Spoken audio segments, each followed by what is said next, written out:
Hello again and a very warm welcome back to my YouTube channel and to my world of classic dirt bikes. Now firstly, thanks to all my channel viewers for breaking the 5,000 subscribers mark, and hopefully you will continue to find more of these classic and vintage off-road motorcycles to watch on my YouTube channel in the future. Now in this featured video we are going to take a look at what is generally accepted in the off-road world as the greatest motocross bike ever made, the 1981 490 Maico Mega 2. Now this particular example belongs to Scottish rider Jim Colligan, and although you can immediately see it is not a 100% original machine from that particular year, it's still a very good example of this iconic classic motocross machine. Back in their heyday of 1981, these 490 Maico motors were certainly the bike to have if you wanted to race with the big boys at the big race events. Now these machines with the right rider in the saddle could blast past anything that stood in their way on any type of motocross track. Now the previous model to the Mega 2 was of course the 1980 machine, of which I personally raced during the 1990s. Now the 440 engine on that particular bike was very sweet, although the geometry of the Maico chassis was just not right somehow, and I could never seem to get the bike to turn corners quick enough. Or maybe that was just me, I don't know. Now the engine on this 1981 Mega 2 is of course a 488cc 2-stroke piston port induction motor with a 5-speed gearbox, a wet multi-plate clutch with a double chain primary drive. Now the ignition of course is electronic and usually by a motoplat, and the fuel is fed to the motor by a 40mm Bing Type 54 carburetor. Now the fuel of course is a combination of an oil and petrol premix, which is normally mixed at a 50:1 ratio and then added to the 2.5 gallon plastic fuel tank.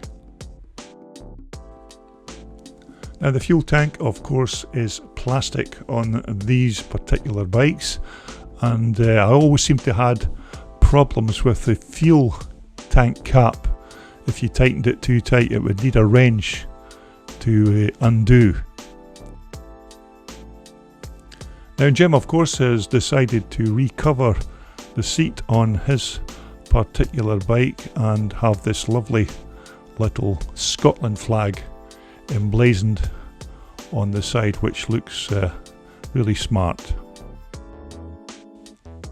Now if my memory serves me correctly, the front forks on these 81 490 Maicos were normally 42mm oil-filled air-assisted stanchions, giving you about just over 12 inches of travel.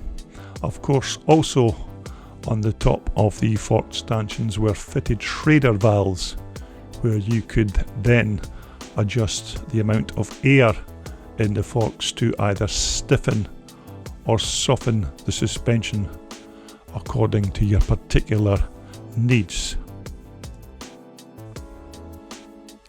Now the exhaust on Jim's bike is of course not standard. This is a DAP replacement pipe, and as you can see with all the dings and bashes on the front pipe there, this little bike has certainly seen some action. But these DEP pipes are very high quality and a very popular replacement for these 490 Maicos. Now normal gearing on these machines, if my fading memory serves me right, was to have a 14-tooth primary drive sprocket on the front and a 56-tooth rear on the business end of the back wheel. Now, of course, many riders chopped and changed these settings to suit their individual styles and the track conditions at the time. Now, the swing arm on Jim's bike is of course not the original part from 1981, and Jim has taken the option to replace the old chrome moly steel one with this very nice lighter alloy replacement.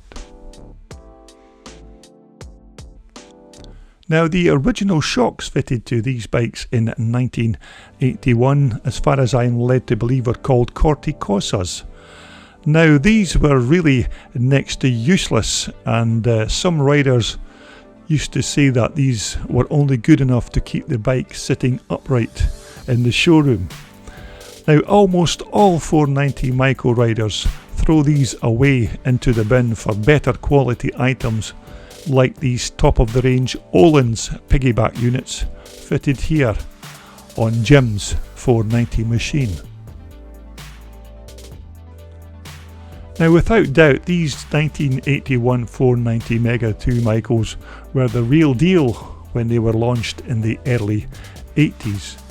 But even now, in this modern motorcycle world, journalists still put this iconic machine at the top of their list whenever they are called to compile a list of their top 10 motocross machines. In fact, years ago, the legendary, very hard to please journalist Rick Super Hunky Simon quoted of the 81 490. "This bike has all the subtlety of a safe falling on a cricket. The bike leaves you stunned, rocked, wide-eyed and weak-kneed. In other words, this bike does what every other motocross machine has been promising to do for years, but has never delivered." Now, to fire up one of these 490 monsters is of course by the left-sided kickstart, which takes a bit of practice and even some bravery if you're not used to the kickback you sometimes get from these bikes. But take it from me, now I'm speaking from experience here, never ever try and start these machines with your running shoes on or slippers. I did years ago and was limping for 4 weeks before she kicked back and tried to break my leg. But nevertheless, despite these little idiosyncrasies, this is still one fantastic motocross machine, and let's get Jim to fire her up and let's have a little listen to what she sounds like.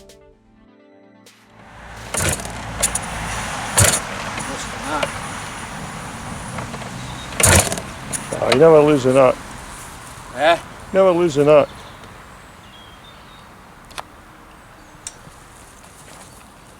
The hell, the carburetor was empty of petrol, wasn't it?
This video was brought to you in association with Wallsport Motocross Race and Leisure Wear, and also in association with VMX Magazine, the world's undisputed #1 publication for all your vintage and classic dirt bike motorcycles.